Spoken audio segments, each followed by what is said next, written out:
Senador Bato de la Rosa, papasok na kaya? Magpapakita na kaya ngayong bagong taon?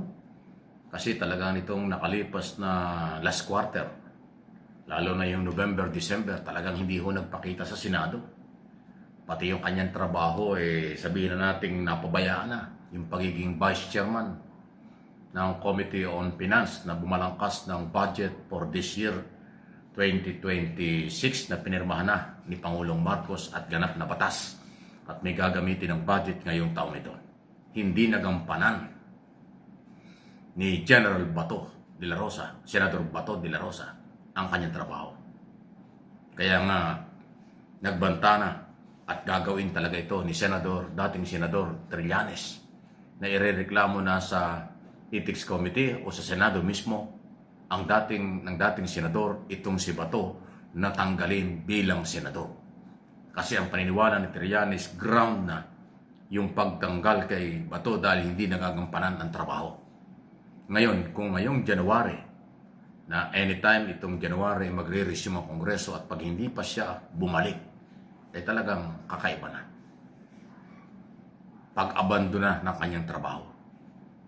Hindi ito pwedeng ikonsidera na katulad ng kay kaso ni Dilima at ni Trillanes nung ito nakakulong na hindi nakakapag-participate sa debate sa Kongreso at trabaho sa Senado dahil nga sila'y nakakulong ng araw. Ay si Bato hindi naman nakakulong Umiiwas lang at natatakot na siya ma-aresto dahil nga ho itong issue ng warrant of arrest ng ICC, International Criminal Court, hindi pa tapos. Katunayan ngayong taon ito, ngayong January, ay pag-uusapan naman ito. Hindi lang po si Bato. Ngayon lumalabas na pati si Bongo, Senador Bongo, ay kasama rin na susunod umano na magkakaroon ng warrant of arrest. Galing sa ICC na mga co-accused ni dating Pangulong Digong Duterte sa crimes against humanity.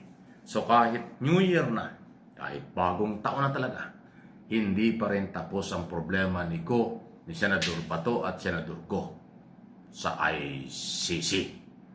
Aabangan natin ito.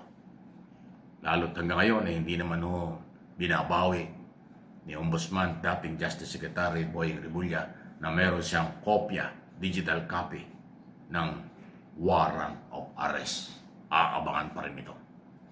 Senador Bato at Go, Happy New Year po. Good luck sa inyo. Sana inyo pong malampasan din at inyo pong maharap itong mga posibleng problemang inyong haharapin sa ICC. Dahil Pilipino ang complainant, Pilipino ang nag-file ng kaso. Huwag kayong maniwala na makikialam at makaka-apekto sa ICC judges ang ginawa ng Amerika. Wala po yun. Hindi pakikialaman ni Donald Trump, ng Pangulo ng Amerika, ang kaso ni Duterte sa ICC. Hindi pa nawawala sa mga kaisipan ng mga Amerikano at ng buong Estados Unidos ng pamahalaan nila yung pambabastos, panlalait, pagmumura na ginawa ni Digong Duterte kay President Barack Obama na wala at kawalan ng respeto sa mga puti at sa West Country. Hindi po yan mabubura sa kanila. Kaya huwag kayong umasang tutulungan kayo at walang magagawang tulong si Trump sa kaso ni Duterte. Yan ang totoo. Yung nagsasabing makakauwi na, pakakawala na ng ICC dahil gumalaw ang Amerika, fake news yan. Pambubudol yan. Yan naman ang inyong ginagawa madalas. Kawawa yung mga naniniwala sa inyo. Any comment? Reaction? Malaya po kayo.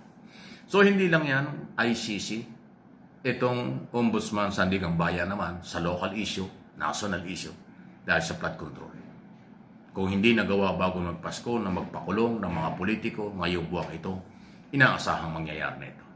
Nagipit lang sa oras noon dahil nga ang haba ng bakasyon. 24 pa lang, wala nang trabaho ang gobyerno. So nag-resume na nung Monday, January 5, at tuloy-tuloy na yan. Wala nang balakid. Hindi kasi pwedeng palamigin or itigil, sa halip ay dapat mainit pa at ituloy-tuloy ang paghahanap ng katarungan, justisya, sa bilyon o trilyon na walang pera ng ating pamahalaan. ng taong bayan, actually. Pera ng taong bayan yan. Flood control scam. Ituloy-tuloy na po yan at hindi na yan mapipigilan. Sa isang banda, kamusta kaya ang Pasko at naging bagong taon ni Sara Diskaya ng mag-asawa, magkahiwalay, yung isa'y nakakulong sa Senado, mga district engineer, at yung iba pang mga na-arresto at sumurrender ng mga engineer sa scam na ito. First time kayong nagpaskot bagong taon sa kulungan, hindi natin alam kung hanggang kailan yan. Pag napatunayan guilty kayo, tuloy-tuloy na yan. Habang buhay kasi yung kaparusahan ng plunder at grafting corruption. Non-bailable offense yan. Okay? Maswerte pa rin yung mga politikong congressman at senador, ngayon at dati. Nagpaskot bagong taon pa silang kasama ang pamilya.